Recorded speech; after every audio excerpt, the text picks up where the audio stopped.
If you are waiting for someone to hand you a rate sheet that tells you exactly what to charge for every job as a makeup artist, that document does not exist. There is no blueprint, there is no standard equation, and the sooner you understand that, the sooner you can stop feeling like you're doing something wrong every time a conversation about your rates with a client feels complicated. And that's because it is complicated. That's just a reality of this industry. Here is what rate breakdowns actually look like for a working freelance makeup artist. You are going to do the same type of work for different clients at different rates. That is normal. It's not a problem. It's just how things work. You might have 3 commercial clients right now. If you're doing things right, those rates should be similar in range, but they will not always be identical because budgets are not identical. Clients are not identical, and the volume of work each client brings you is also not identical. There are 2 ways the rate conversation goes. So sometimes you quote your rate and the client says yes. No problem. Love that. And sometimes you quote your rate and the client comes back with a budget that is lower than what you asked for.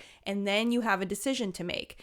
And the decision is not just about the number. It is about everything around the number that you're going to be quoting them. Let me tell you something that I think will change how you think about rate conversations with certain clients. Corporate clients, production clients, clients working with a marketing budget or any kind of budget.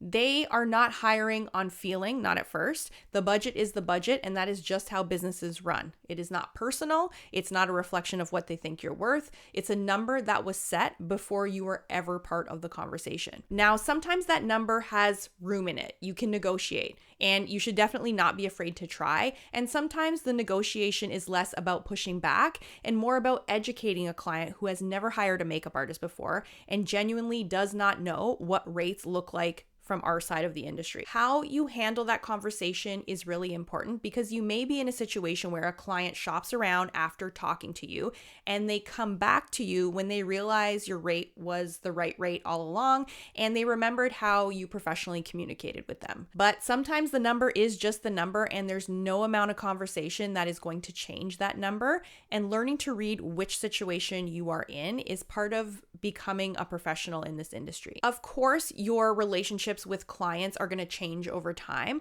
as they learn to trust you more, as they kind of come to know what you deliver. The emotional connection will develop and the rate conversation will be a little easier. But very early on, maybe it's your first job with a client, you have to respect that businesses run on budgets, and fighting that reality sometimes does not serve you. What does serve you is understanding that reality and making better decisions for your business within it. Sometimes you're going to take a lower rate. I have to be honest about that. We all do this. We have to eat. We have to pay our bills. We have to take care of ourselves and our families. And there are periods in your career where a lower rate job is the job you take because you need to work. That is a very real situation and there is no shame in that. But there are things to think about when you are making that decision. Where are you in your career right now? If you are early on and you need the experience or a specific piece of content for your portfolio, a lower rate for the right opportunity can actually make sense. Now, if you're established and you're consistently taking below your rate out of fear of saying no, that is a different problem. The other thing you have to think about, what is the volume of work coming from that client? Because there is something to be said for a slightly lower rate when a client is giving you consistent guaranteed work. So volume can change the math on that. You have to think about what you're building toward. Every job you take and every rate you accept is either moving you toward the career you want or away from it. That doesn't mean you turn down every job that is not at your ideal rate. It means you're conscious about the decisions that you are making and where they fit in the bigger picture. And one more thing I just have to say before I'm done this video, the rates you accept affect more than just you. Deliberately undercutting to get work drives rates down for everybody in this industry, so that's also worth keeping in mind. Going back to what I said in the last video that I posted, you are assembling a salary, not receiving one. That means your income is going to come from different clients, different types of work at different rates. Some higher, some lower, some exactly where you want to be. Love when that happens. But the goal over time is that the balance shifts. So more work at better rates. Fewer compromises, more clients who trust you enough that the budget conversation is easier and very clear.